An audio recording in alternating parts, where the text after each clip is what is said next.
sacred, loving, inviting, fun, home.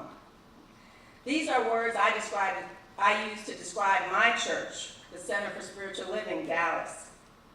And except for sacred, these are not the words I use to describe the church that I grew up in, my mother's church, Missouri Synod Lutheran. That's more formal, polite, intimidating. That's a place I was supposed to go to every Sunday.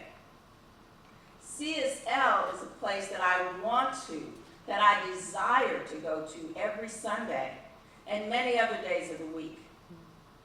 I love coming here to our sacred, often fun, like today, Sunday celebrations. I also love coming here on a Monday, a Tuesday, Wednesday, Thursday, Friday, or Saturday for classes, activities, a meeting, or just to hang out. How many of us can say that about the church that we grew up in? At that church, I was just passing through. At CSL, I am home. At that church, I barely knew most folks, and I went to that church for 27 years. At this church, I know most folks, because this is not just a place you go to on Sunday. It's not just a church. It's a center. It's a community. It's home. I've been coming here almost exactly 13 years today.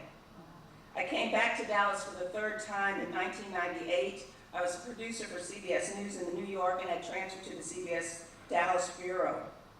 I had attended First Church of Religious Science in New York at Lincoln Center, but that too was kind of a pass-through because it didn't have its own space. You didn't get to really know folks. I'd only come a short time here before I had to make a decision to commit to the work that the center was doing. Just a few months after I came back to Dallas, the rumors started flying that CBS was going to have these massive layoffs. The atmosphere at work was very, very negative, and I wasn't able to go to church on Sundays because I was working the weekends. But because of the teaching, the new thought teaching that I had, I just refused to get into the negative thought about it and just knew that everything would work out because I know that when one door closes, another opens. And so I did get laid off from my job that I moved from New York to Dallas just 6 months after moving back here. I immediately called my practitioner in New York because I really needed to be grounded in my truth. And she said, you've got to get around like-minded people. And so we found CSL in the Science Mind magazine. We didn't have the beautiful website that we have now. And so having worked with a contract, I got a really nice settlement check from CBS and had to decide whether with no job, whether to tithe and where. I checked out a few churches and then I came here. And back then we were on Midway with a sanctuary about the size of the STEM room upstairs. And a combination fellowship hall and bookstore about the size of the Peace Room. She's not lying.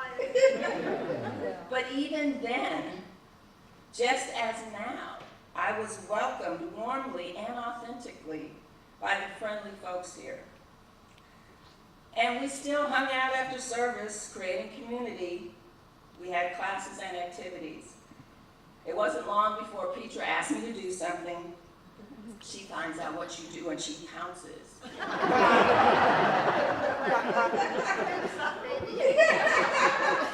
I'm sure many of you have had that experience.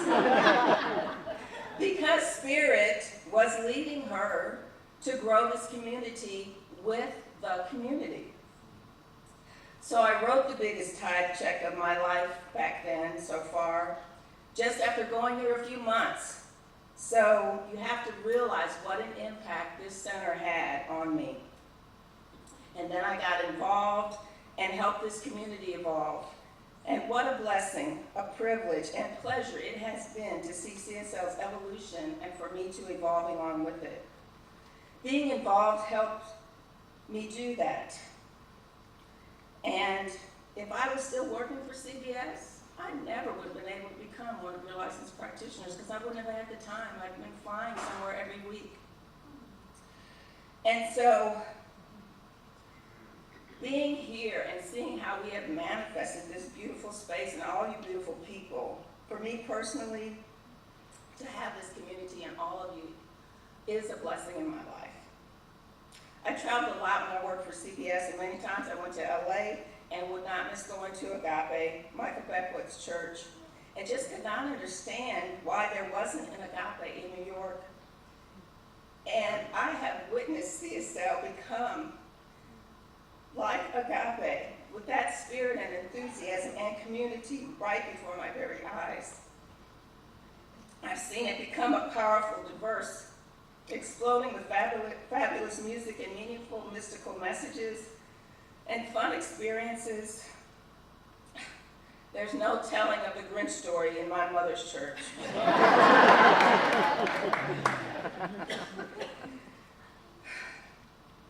I am so grateful. I am dancing in gratitude for the Center for Spiritual Living Dallas that has taught me to live spiritually, kept me spiritually fed, and continually allows my transformation. Because it is not some place you're supposed to go to on Sundays. It is my place. It is home. Thank you.